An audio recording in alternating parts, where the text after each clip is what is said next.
Hello friends, जैसा कि आप सब लोगों को पता है कि आपके मैंने बेसिक्स पॉइंट्स आपको बता दिए हैं। अब मैं आपकी एक्सरसाइज 1.1 स्टार्ट कर रही हूँ।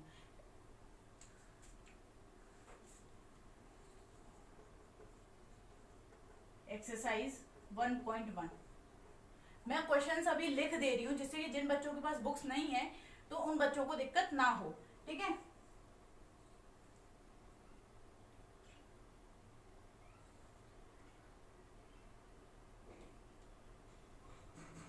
आपका पूछा गया है क्वेश्चन नंबर फर्स्ट में, ए पार्ट है आपका कि जे अक्षर से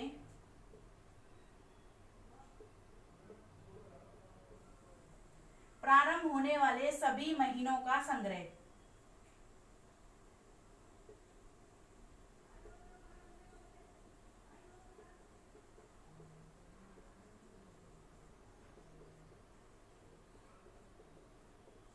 इस क्वेश्चन का इंस्ट्रक्शंस ये है कि निम्नलिखित में से कौन से समुच्चय हैं, अपने उत्तर का औचित्य कीजिए। यानी कि आपको ये बताना है कि कौन से वाले क्वेश्चंस का मतलब कौन सा समुच्चय है और कौन सा नहीं है।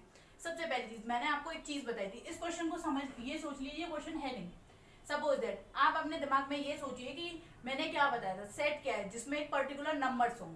अगर जिन बच्चों ने मेरी फर्स्ट वीडियो नहीं देखी है बेसिक कॉन्सेप्ट वाली, वो वीडियो देख लें, फिर उसके बाद इस वाली वीडियो को देखें, क्योंकि उसके बाद ही आप लोगों को समझ में आएगा कि बेसिक कॉन्सेप्ट है क्या सेट वाली।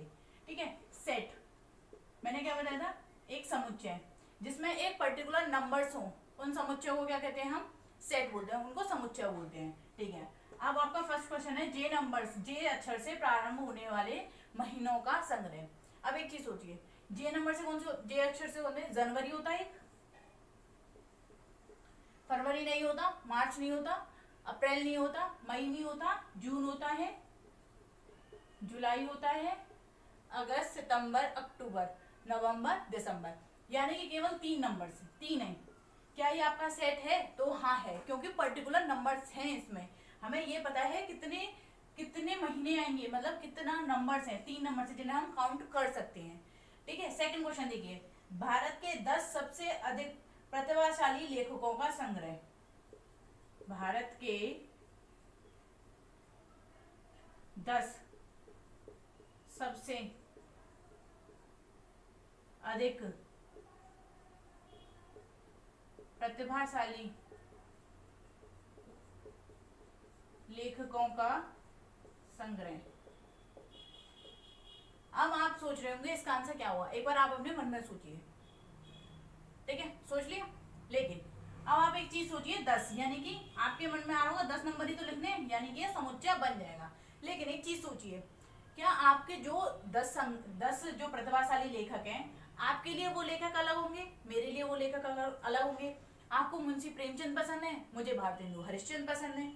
आपके दिमाग में ये चीज भी तो आनी चाहिए कि 10 जो है वो अप एंड डाउन रहेंगे, अप एंड डाउन रहेंगे। अभी प्रधानमंत्री की जो वॉरियर आई है उस वाली बुक किसी के लिए वो भी अच्छी होगी, और किसी के लिए भारतेंदु जी हरिश्चंद्र वाली बुक अच्छी होगी, किसी के लिए तुलसीदास।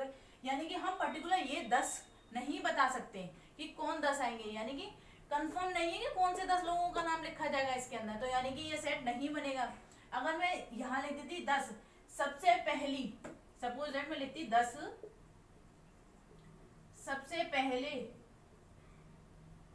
सम संख्या, तो सम संख्या तो 2 से ही स्टार्ट होगी ना, और सबसे पहले लिख दिया। अगर मैं लिख देती 10 कोई भी सम संख्या, तो यानी कि कोई कोई भी लिखेगा, कोई कुछ लिखेगा। यानी कि एक चीज समझने की कोशिश करिए कि 10 का मतलब क्या हो गया। ये पर्टिकुलर नंबर्स तो हैं, लेकिन ये नहीं पता कि कौन से वाले नंबर्स हैं, मतलब कौन से वाले लोग आएंगे इसके अंदर। अगर मैं लिख दूं 10 कोई भी सम संख्या, कोई भी सम संख्या का मतलब क्या हो गया कि कोई तो लिखेगा 2 4 6 8 10 करके। मेरा मन आया मैं 2 4 6 2 7 6 इस तरीके से लिखूं। आया समझ में कि मैंने 2 4 6, यानी कि इसके अंदर जो नंबर्स हैं वो तो सेम नहीं हुए ना, तो वो सेट नहीं बना। ठीक है, तो यानी कि ये सेट नहीं है। आपको क्वेश्चन नंबर सेकंड समझ आया। अब क्वेश्चन नंबर थर्ड देखिए,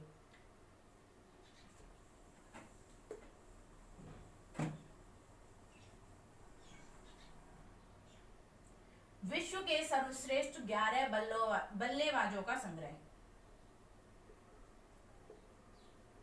विश्व के सर्वश्रेष्ठ 11 बल्लेबाजों का संग्रह। ठीक है, आपसे ये पूछा है।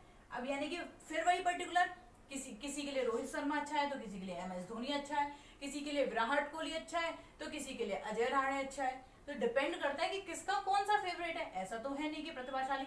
अब जो अवार्ड दिए जाते हैं, जैसे मैन ऑफ द ईयर किसी को दिया, आज रोहित शर्मा को मिला,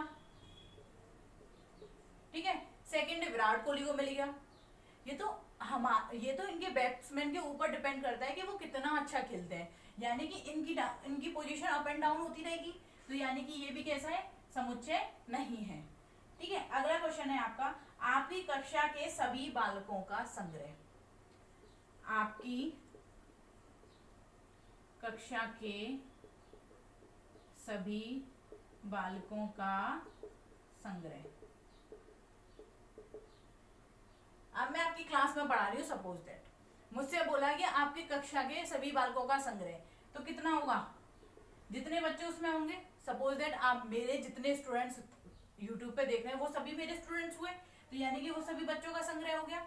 अगर मेरे ही चैनल से कोई एक और पर्टिकुलर पर्सन पढ़ा रहा है तो उसके लिए जो उसकी वीडियो देख रहे हैं वो उसका यानी कि एक पर्टिकुलर नंबर्स हो जाएंगे उसके अंदर, कि वही बच्चे हैं एक चैनल पर। जैसे मैंने कोई क्लास ली क्लास 11th में, केवल उतने ही बच्चे तो होंगे, चाहे उसमें कोई भी मैडम पढ़ाने आ जाए, मैं आ जाऊं, कोई और आ जाए। जैसे वर्चुअली बात नहीं कर रही मैं, ठीक है, जैसे मैं आ जाऊं, कोई और टीचर आ जाए, तो वो डिपेंड किसके ऊपर करता है, स्टूडेंट्स तो उतने ही रहेंगे ना। वो हो सकता है कि वो आज नहीं आया हो क्लास में, लेकिन बच्चे तो वही रहेंगे ना, बच्चे थोड़ी ना चेंज होंगे। ठीक है, तो यानी कि ये समुच्चय है। ठीक है, आया समझ में। 100 से सभी 100, अगला क्वेश्चन है आपका, 100 से कम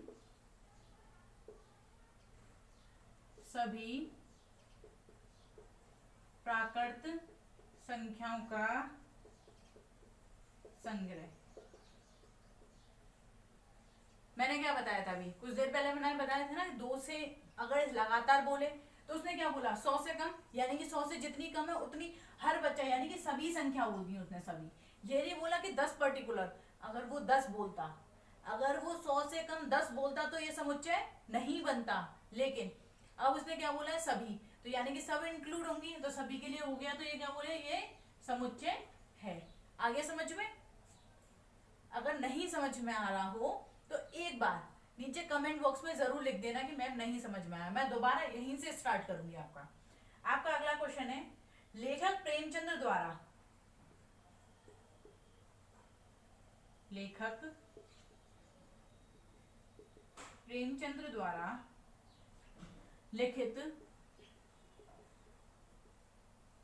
उपन्यासों का संग्रह। ठीक है, प्रेमचंद जी ने कितने उपन्यास लिखे, जैसे गोदान है, ये सारे किसके हैं, मुझे पूरे नाम नहीं याद है प्रेमचंद जी के कि उन्होंने कौन कौन से लिखे हैं, लेकिन गबन गोदान प्रेमचंद जी के हैं, इतना पता है। तो यानी कि जितने नंबर है वो सारे संग्रह करे जाएंगे जो उन्होंने लिखे हैं प्रेमचंद जी ने। तो यानी कि एक उनका पर्टिकुलर, ऐसा तो है नहीं कि उन्होंने इतने सारे लिख के डाल दिए हैं कि उनकी काउंटिंग नहीं हो सकती। कुछ सारे जो लेखक होते हैं उनका एक पर्टिकुलर होता है कि वो इतने लिखेंगे। आप अगर जैसे किसी भी चैनल को देखते हो या कुछ भी देखते हो तो उसमें लिखा आता है कि उसने 108 वीडियोस अपलोड करी हैं, तो यानी कि ये कैसा नंबर्स है, गिनने लाइन वाला नंबर है ना, तो 108, यानी कि ये जो जितने भी इसके उपन्यास होंगे, इनके जितने भी उपन्यास होंगे, गबन गोदान जितने भी हैं, वो सब सारे संग्रह में आएंगे। तो यानी कि ये कैसा समुच्चय है, हाँ ये समुच्चय है। इसके अगला क्वेश्चन है, सभी समपूर्णांकों का संग्रह।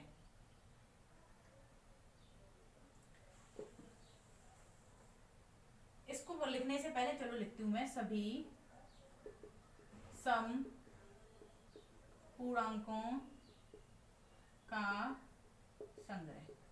ठीक है, अब एक चीज बताना, क्या हम नंबर्स इनफाइनाइट तक नहीं होते, एक चीज बताना, मैंने अगर 2 4 6 ठीक है सभी सम संख्या लिखनी है, मानती हूँ मैं सभी सम संख्या लिखनी है।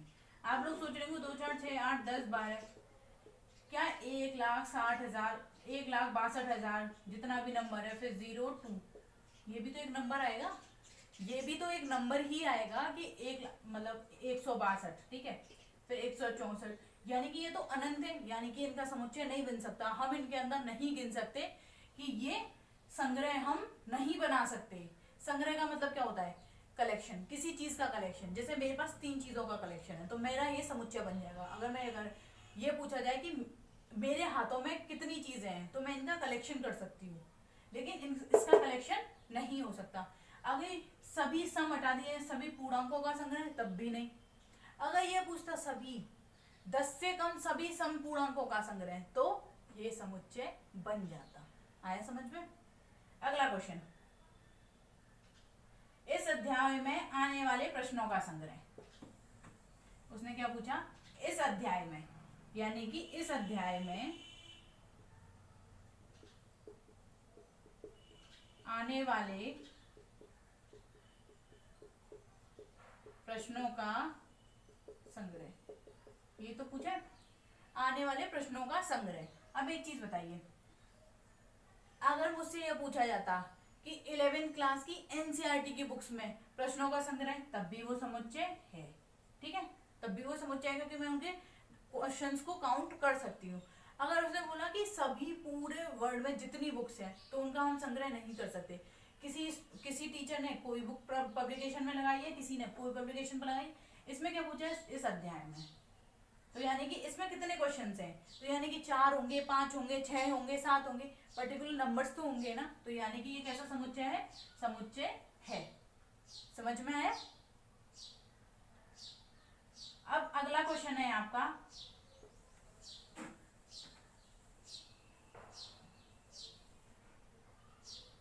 विश्व के सबसे अधिक खतरनाक जानवरों का संग्रह। आप लोग सोचो अपने मन में क्या हो सकता है। सोच लिया? केवल हाँ और ना में तो 1 सेकंड में आंसर लेंगे। मेरा आंसर है नहीं। अब आप लोग सोचेंगे क्यों? आपको सांप से डर लगता है तो आपके लिए वो खतरनाक हो गया। जो सांप पकड़ने वाले बाबा है उनके लिए सांप बहुत ज्यादा ऐसा सांप है, मतलब ऐसा जानवर है जो काटता नहीं है, मतलब उनके वो अंदर अपने अंदर विषैला पदार्थ रखते हैं जिसकी वजह से उनके ऊपर जहर का असर नहीं होता। किसी को चूहे से डर लगता है, किसी को छिपकली से डर लगता है, किसी को कुत्ते से डर लगता है। तो डिपेंड किसके ऊपर करता है? हमारे ऊपर डिपेंड करता है। यानी कि हम सबसे अधिक खतरनाक, हम कहें वेल सबसे ज्यादा खतरनाक है, कोई बोले नहीं शेर सबसे ज्यादा खतरनाक है, कोई बोले नहीं मैं शेर के सामने तो जा सकता हूँ लेकिन मुझे छिपकली से डर लगता है। तो ये कैसे? ये हमारी मेंटेलिटी के ऊपर डिपेंड करता है, ठीक है। अगला क्वेश्चन, अगले क्वेश्चन को समझाने से पहले मैं आपको एक चीज बता देती हूँ कि क्वेश्चन नंबर 2, मैंने कोई सेट लिया, ए बराबर लिया 1 2 3 4 5, ठीक है। अब इसमें आता है ये साइन, एक आता है ये साइन, इसका मतलब होता है बिलोंग्स टू, और इसका मतलब होता है नॉट बिलोंग्स टू, ठीक है। इसका मतलब क्या होता है? बिलोंग्स टू, इसका मतलब क्या होता है? Not belongs to. अगर मैं पूछूं आपसे 4 ए के अंदर बिलोंग कर रहा है या नहीं कर रहा है, तो सबसे पहले आप क्या देखोगे? आप सबसे पहले देखोगे कि 4 इसके अंदर है, अगर है तो बिलोंग कर रहा है। अगर मैं पूछूं 6 बिलोंग कर रहा है ए से, तो आप कहोगे नॉट बिलोंग्स टू ए। आया समझ में आपको इतना? यानी कि 4 बिलोंग कर रहा है ए से, 6 बिलोंग नहीं कर रहा है ए से। आपका सेकंड क्वेश्चन है,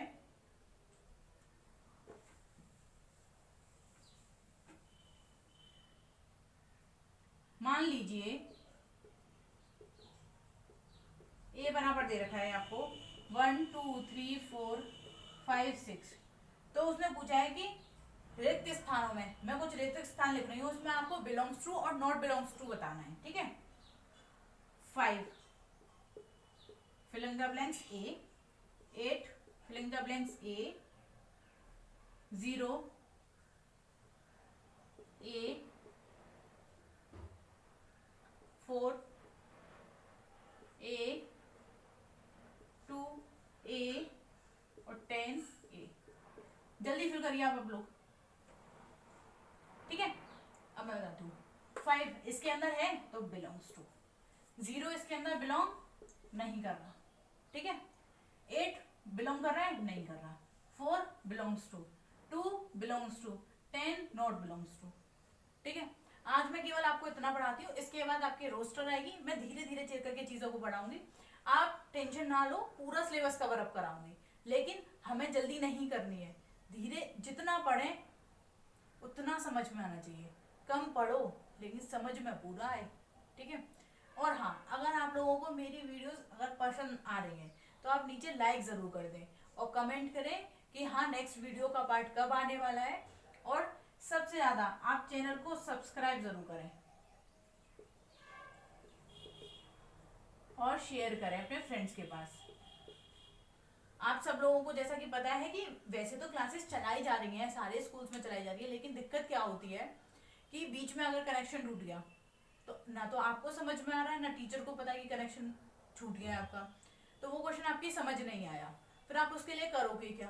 कुछ नहीं कर सकते हो। या तो स्कूल्स खुलेंगे तब आप उसका वेट करोगे, या मतलब अपने कलीग से मतलब क्लासमेट से पूछोगे कि कैसे हुआ, आया समझ में तो कोई बात नहीं, नहीं आया तो भी कोई बात नहीं। तो इसके लिए ही आप मेरे चैनल को जरूर सब्सक्राइब करो, और ज्यादा से ज्यादा जिन बच्चों को इसकी ज्यादा नीड है, क्योंकि काफी सारे बच्चों को नहीं पता है कि यूपी बोर्ड का भी मैथ्स पढ़ाया जा रहा है, तो इसके लिए आप लोग शेयर करें।